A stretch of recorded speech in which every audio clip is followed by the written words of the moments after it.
Mr. Chairman, want to get to the issue here that goes beyond kind of sanctions, but our own, I think, vulnerability.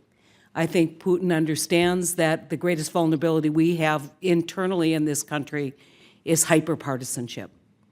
Is that you can say one thing and people will believe it because we've no longer let foreign policy happen at the water's edge. We just keep sending a message that we can't get along and we can't get things done, and so it gets easier to drive a wedge through. And I want to applaud the chairman for these hearings. I think they've just been very, not bipartisan, they've been nonpartisan. And when you read the questions, you wouldn't know if it was a Democrat or a Republican asking the questions. This is our challenge to send that message. And so my question is, do you believe that today Vladimir Putin believes that there is a unified U.S. internal policy to combat his aggression?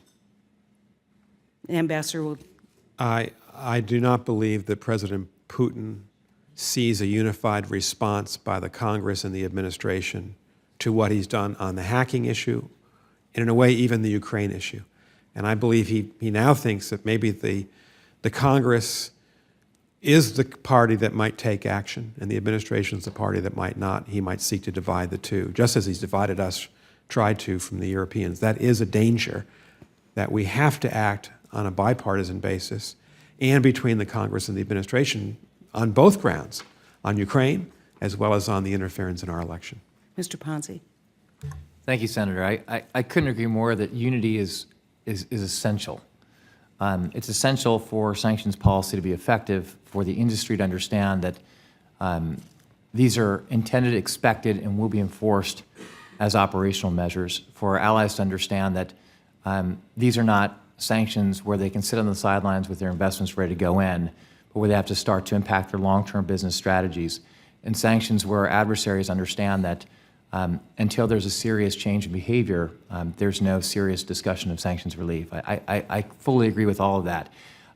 I have confidence that if we were to do that, our sanctions would be much stronger. I have confidence that President Putin has misjudged us. I think our best unifying moments are often in the face of adversity. And the question is, it's like family. The minute that somebody outside the family starts yelling at your brother or sister or your mom or dad, you forget about whatever quarrels you had over the dinner table. And I'm hoping that's what happens here.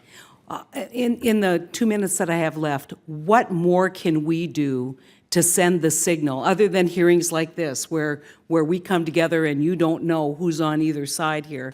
What more can we do in Congress, absent passing additional sanctions or doing something legislatively, that will send a clear message that we stand united in this country against this aggression?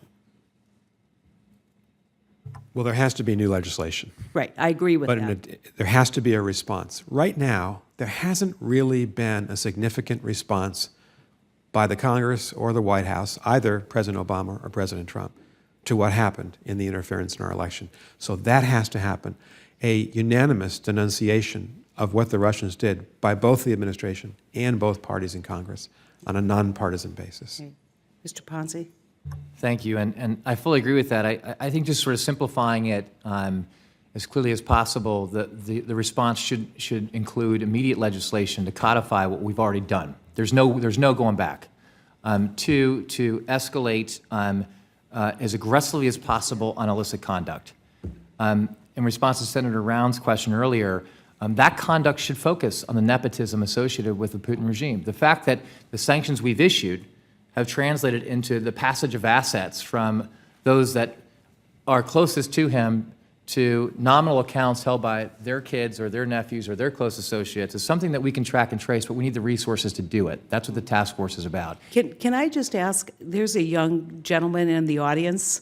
I don't know whose son or nephew he is, but we welcome you. And I want you to know when you're watching this that all these people really want to create a very safe America for you in the future. So thank you for coming. Related to either one of you? I believe the proud mom is right behind you. Oh, great. Anyway, it was, I want to acknowledge, you know, sometimes when we get into this, we forget that this is about our children and about our future in our country and making our country and the world safe for them to thrive. Thank you, Senator